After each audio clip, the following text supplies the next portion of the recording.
Hello and welcome back into the studio. In today's film I want to show you cutting a textured woodblock for the latest linocut print that I'm working on. Now hopefully you are following the series. If you haven't seen the previous films I suggest you go back and watch them. But today I am going to introduce you to a Japanese tool for cutting that's going to make cutting out the woodblock a lot easier. Some of you may know it, and possibly the linocut people among you may have encountered it and not be familiar. So to bring you up to date, in the previous films I have used the pine tree block, the line block, to map out a woodblock, and that Sheena plywood woodblock I showed you in a previous film, I've raised the grain on it. So here is the block uncut, and here is the lovely wood grain as it's going to show up when I print it. And when I left you last, I just transferred the design onto woodblock using carbon paper. So I had my design transferred onto the wood nice and accurately, so it's going to line up with my linocut blocks. And I've done a little bit of clearing already, and you can see I've been clearing away so that when I print the sky it's not going to print over the trees. And one of the tools that I'm using to make this a lot easier is a Japanese knife that's designed for cutting outlines that's called a Hangito knife. Now these are my ones. They've seen a bit of action, so they're looking a bit battered. But if you're not familiar with these knives, you may have come across them if you've bought a set of tools. They sometimes pop up when you buy a set of tools for linocut, and in among those tools you'll find a sort of mystery knife. Part of the mystery is that when you get the tools, the knife will be matching the others. It will have a handle just like the others, the same length, and you'll pick it up and think, how does this work? Well, this is a knife for cutting the outline of a Japanese woodblock. And the reason it's confusing for linocut people is because we're all used to holding tools in our hands and cutting, pushing away. This particular knife, the idea is that you trim off the length of the handle, as we have here, to fit your fist, because this knife is held in the fist and it cuts on the pull towards you. So if you buy yourself a set of tools, or you have a set of tools, the first thing you need to do is to cut the sloping knife down to fit your hand. So even if you've got, I know Power Grip are quite a popular make for linocut printers, and sometimes in the Power Grip set you get a Hangito knife like this. Even if it's got a shaped handle like this, I still recommend that you cut the top off so that the knife fits comfortably in your fist, because the whole idea is that holding it like this allows you to control the knife as it slides towards you. So I've got a couple of knives here that I've cut down and they fit me comfortably. So you can see here my thumb sits on the top of the handle, I'm holding it in my hand, and below my hand I've got the actual blade, and the long part of the blade is at my knuckle and the short part of the blade is at my wrist. This is a rare tool that you do need a left-handed version if you're a left-handed cutter. You can buy left-handed Hangitos if you feel this would be something that will help with your linocut as well as woodblock. So let me show you how I use it, and then I'll show you where I use it for lino, the kind of thing I would use it for lino block. So when you use this tool, you are only going to use the tip of the blade and not the whole length of the blade, just the tip of the blade there. And the idea is that using the tip of the blade you can get a really nice accurate cut. And if you're interested in knowing why this kind of cutting has developed for Japanese woodblock, I strongly suggest you watch my series on Japanese woodblock printing, because I go into a long explanation about it there. but I'm just going to show you here. So I am going to use this with both hands. I've got my right hand where I'm holding the knife in my fist. If you're in any doubt how to use it, just think of the very famous shower curtain scene in Psycho. You are holding it as though you are going to stab somebody in the shower. So in your fist. Don't be tempted to hold it as though you're going to poke someone gently with this. It's the full stab. You want to be holding it in your fist like so. And what I'm going to do is to put my left hand on the shank of the knife here. So I'm not near the blade, I'm not going to cut myself, but what that left hand is going to do is it's going to hold the work down, it's going to stabilise everything, and it's going to keep my left hand behind the blade, which of course is always quite important when you're cutting. So when I come to make a cut, I'm just going to work out which way I want that cut to be. So what I want is to have a nice background here and a nice clean space. So when I clean this space out, I want to cut in such a way that the background is the strong block and the excess is cleared away.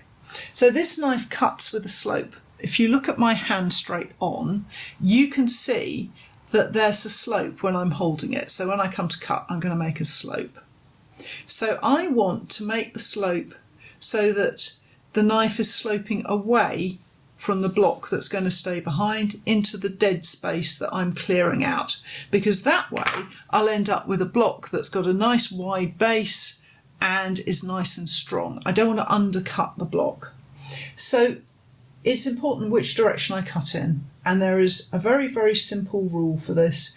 If you remember that the work that's going to print is under the hand that is doing the cutting, then you will always cut with your knife in the right direction to ensure you get those nice slopes on your work and you get a good strong printing block and a nice clean cleared out area. So if I look at this, here's the bit that's going to print, here's my hand, the bit that's going to print is under the hand that's doing the cutting, so I'm going to work from this corner. So I'm just going to start, and you can see here where I'm cutting, I'm a little outside the line, so I'm just resting on the edge of that carbon line, and that means the block is fractionally oversized. Now it probably won't need adjusting, but if I need to adjust it, that just gives me a little bit of breathing space. So I'm going to start here at the top, and I'm just using a tip of my knife, and I'm going into the wood, coming down, and now I'm going to go and turn my wood so that the bit that is going to print is under the hand doing the cutting. So I'm just going to work my way around here.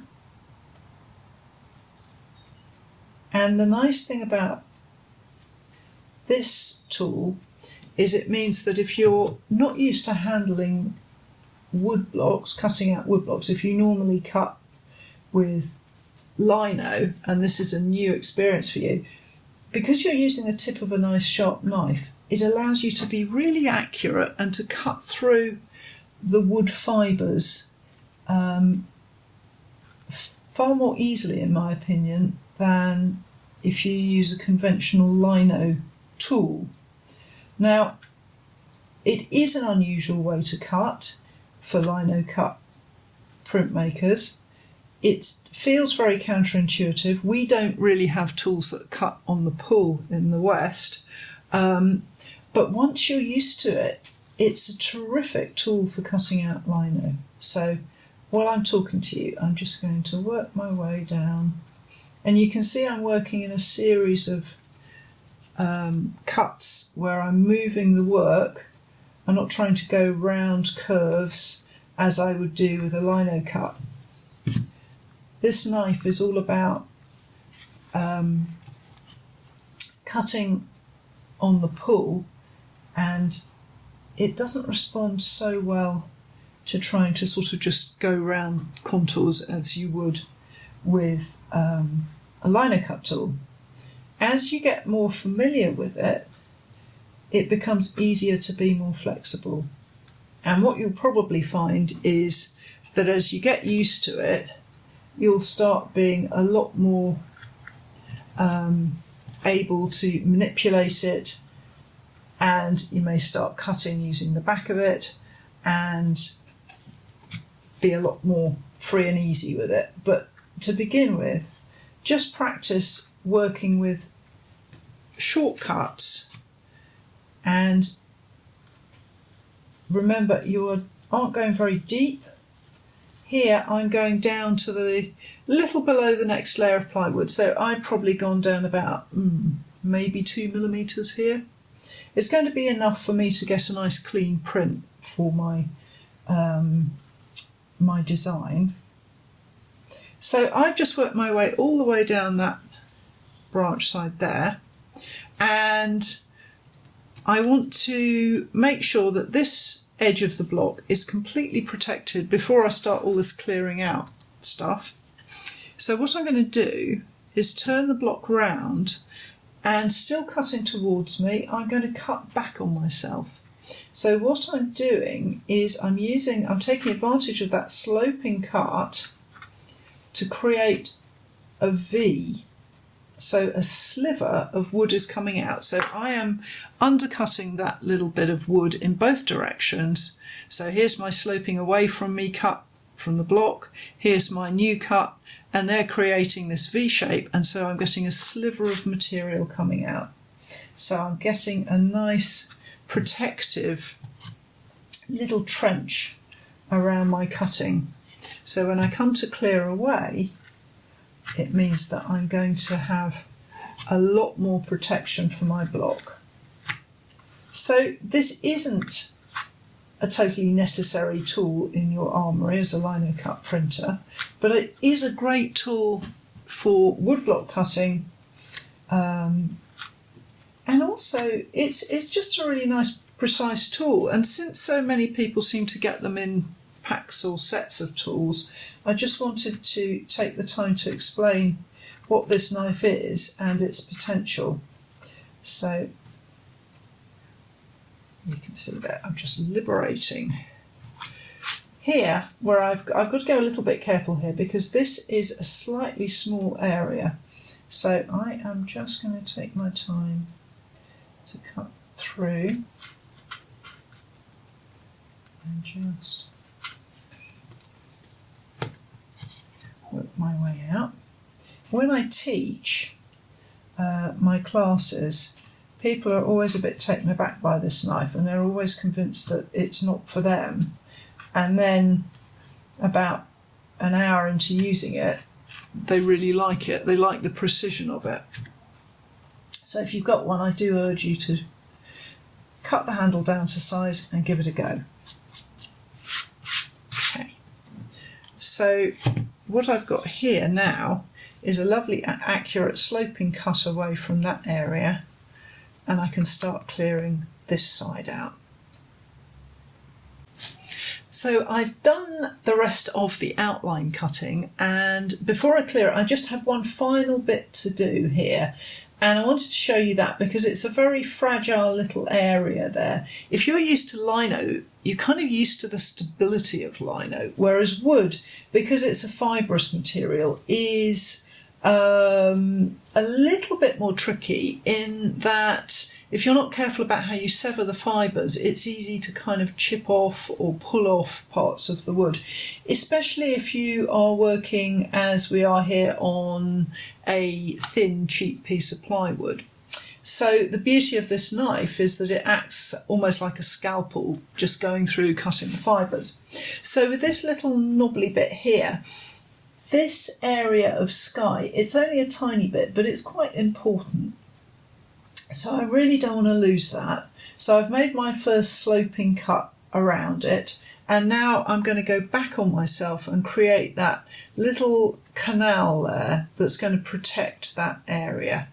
So I'm just going to come back in, and because I have a knife and I'm just using the tip of the blade, it's lovely and precise. And you notice how I'm turning the wood rather than trying to turn the knife. and that's allowing me to just cut away around that precious bit of sky there.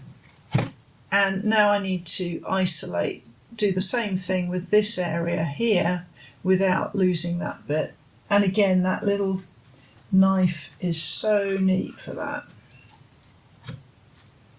So I know a lot of linocut artists use scalpels to cut with. Not something I've ever got used to, but certainly this knife gives me all the precision, and I think it's a bit easier to handle once you've got used to the fact that you're cutting towards you. So now I have done my outline cut. I just wanted to show you a piece of work where I'm going to be doing a linocut, but I'm going to be using this tool. So here is a picture of Scotland that I'm working on, and I've just started work on it. It's a linocut. I've stained my lino and I've used carbon to transfer my design.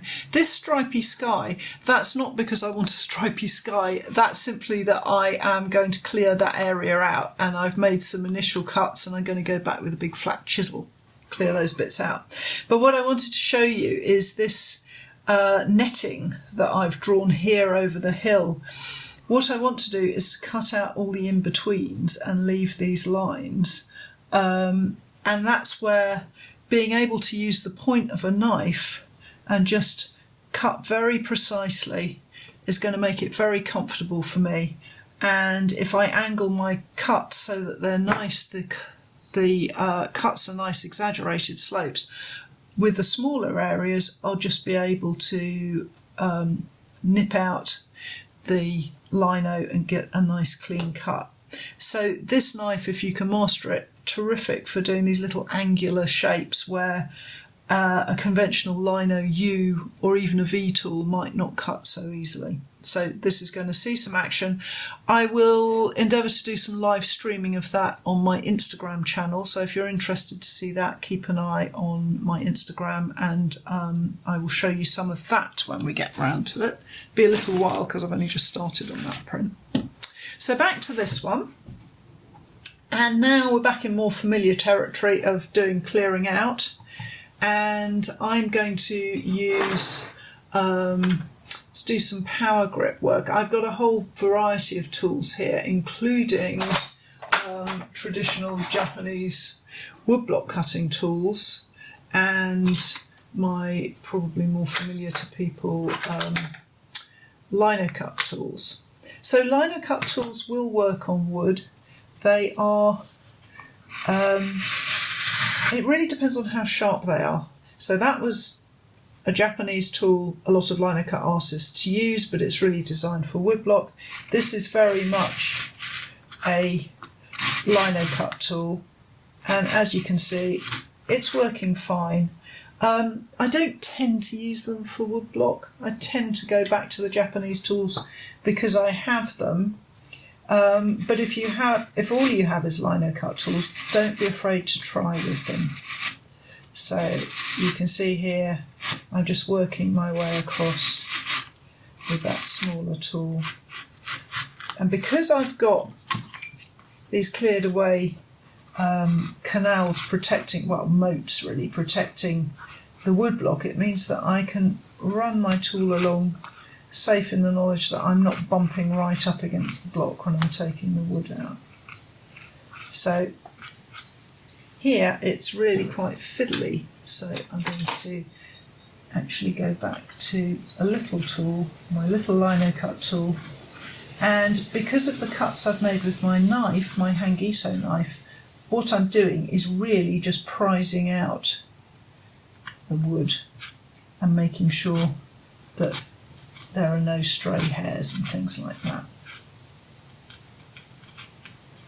So I'm being very careful to try and avoid leaving any wood in areas where I don't want it to print. If you are the kind of printmaker who likes to show ridges and things in your work, that's absolutely cool. I just don't happen to do that. I'm not saying it's wrong. In fact, I often have. I'm quite jealous of printmakers sometimes who do that. So So again, I'm just being careful not to impact on my block. I think the main piece of advice with doing a bit of woodcut, if you're used to lino cutting, is to take your time and remember that the wood is not going to snap neatly like lino. It's going to pull, and it's going to have fibres that could potentially pull and impact on the area you do want to print.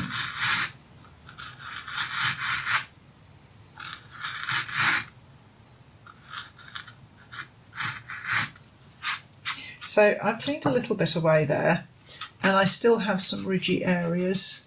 And the other thing that you might find that you have if you bought a set of Japanese style tools is a flat chisel, which on the surface of it doesn't seem very useful for cutting lino, but is actually very, very good on lino and on woodblock for coming in after you've made the initial cuts and taking out those ridges and just making sure that that's a nice, clean, clear area.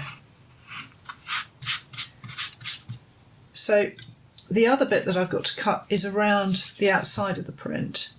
Now, when I teach Japanese woodblock printing, if I show you a block here that I would print a Japanese woodblock print from, entirely different technique, and normally what I'm doing is just leaving a clearance area and not worrying about the rest of the block, because I put the paint on with a brush for printing and I can control that. I don't use a roller for Japanese woodblock. In this instance, just like the lino blocks that I'm using, I'm going to use a roller to ink this up. So I need to clear right round the design. So I need to take off these margins as well. So for that, I'm going to just have a little check to see which is the easiest way to clear. So, yeah. So if you listen, you can probably hear how sort of that makes a kind of slightly hard, awkward sound when I'm cutting through it. Because although it looks like I'm cutting with the fibres, it's actually not a very comfortable way of cutting there. And if I go this way, it sounds much nicer. Now, there is a good reason for that, which I think that as a carpenter, Mr. B could probably explain to you. I'm not sure myself. All I know is that when you are cutting woodblock, there is going to be an easy way to do it and there is going to be a hard way to do it. So it's worth just trying a few cuts when you're clearing an area to check that you are cutting in the most comfortable way. So now I've worked out that I need to cut downwards. I'm going to begin by cutting alongside my V, along the edge here. Now, in reality, this is coming out too, so this whole area is coming out because that's my tree trunk, but I'm going to focus on this bit here. So here I can run a couple of long cuts downwards, like so. And cutting like this is something that I quite often do, where I'm just holding the block clamped down, hand nicely out of the way, and then I can push forward.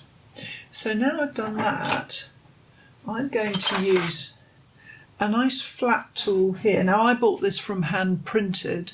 It's a Japanese tool, but I know you can buy them at Hand Printed in the UK, and they are quite widely available, I think. Nice flat tool, and I can get in there and just take off a nice sliver of wood there. So good for areas. Now here, it's quite interesting. Did you see I was struggling there? That was a little knot, I think, possibly in the wood. So do expect to encounter irregularities that you wouldn't be used to in lino when you start cutting wood.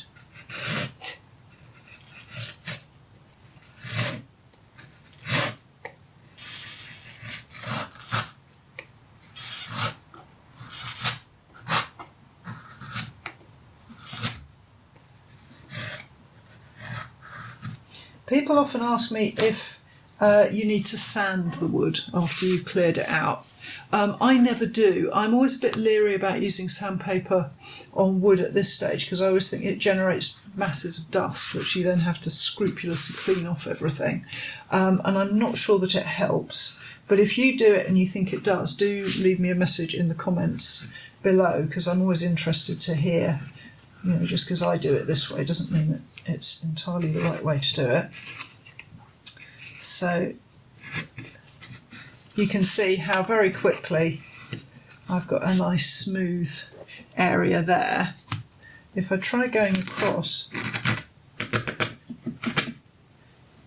can you hear how much harder that is? Actually quite tricky to do that. And if I go back the other way, up here, it's okay, but what's happening is it's pulling the tool deeper into the wood than I would like. So the grain of the wood is actually grabbing the tool and pulling it deeper. So actually the optimum way is to go in this direction because it allows for more control. So you can see how much easier it is for me to just go the one way there. And since using a woodblock in this way will inevitably involve clearing larger areas, just take your time to do that. So I'm going to press on and clean up the rest of this, and then I'm going to show you in the next film, I'm going to show you some proof printing of this. And I hope you'll join me for that. I hope that if you enjoy these films, you will subscribe to the channel. And can I also shout out for a show that I'm having in Beverley Art Gallery up in Yorkshire. If you are local to that, please do come along. The show opens on the 16th of October. And I will be there on the opening day doing a little bit of printing. The show is called Influences of Japan in Yorkshire. And if I just look at my piece of paper, it closes on the 30th of January, and there are some fantastic Japanese exhibits, and my prints will be decorating the walls. So maybe I'll see you at that. Thank you very much, and I'll see you in the studio again.